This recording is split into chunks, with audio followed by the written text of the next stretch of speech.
بسم اللہ الرحمن الرحیم۔ اسلام ہمیں مکمل ضابطۂ حیات سکھاتا ہے، جینے کے مکمل آداب سکھاتا ہے۔ ان آداب میں سے کھڑے ہو کر پیشاب کرنے کے بارے میں بھی سکھایا گیا ہے۔ سوال یہ ہوتا ہے کہ کھڑے ہو کر پیشاب کرنا جائز ہے کہ نہیں ہے۔ اس سوال کے جواب سے پہلے اگر چینل پر آپ نئے ہیں تو چینل کو ضرور سبسکرائب کر کے جائیں۔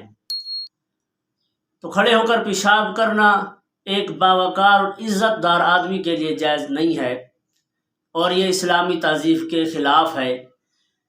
کھڑے ہو کر پیشاب کرنے کے حوالے سے سرکار دو عالم صلی اللہ تعالی علیہ وسلم نے حضرت عمر کو خطاب کر کے فرمایا، عمر کھڑے ہو کر پیشاب نہ کیا کرو۔ اور حضرت عائشہ صدیقہ فرماتی ہیں، اگر کوئی بندہ یہ کہتا ہوا نظر آئے کہ سرکار کھڑے ہو کر پیشاب کرتے تھے تو اس کی بات کی تصدیق نہ کرو، وہ جھوٹا ہے، کیونکہ سرکار دو عالم صلی اللہ علیہ وسلم بیٹھ کر پیشاب فرمایا کرتے تھے۔ اور پھر اس کے نقصانات بھی ہیں۔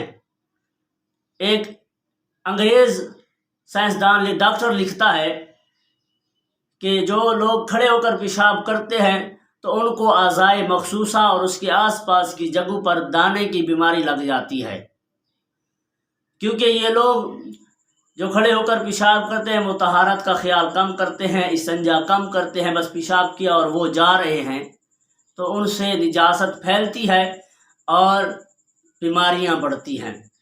اب اگر کوئی بندہ مجبوری ہے کہ وہ کمر میں درد ہے یا بیٹھ نہیں سکتا ہے تو اس صورت میں اس کے لیے اجازت ہے کھڑے ہو کر پیشاب کرے، لیکن یہ بھی شرط ہے کہ آس پاس کو آلودہ نہ کرے، اس کے کپڑے بھی آلودہ نہ ہوں، چھینٹے نہ پڑیں، اور اس جگہ کو پاک صاف بھی کر دے پیشاب کرنے کے بعد، تاکہ آتے جاتے والوں کو پریشانی نہ ہو۔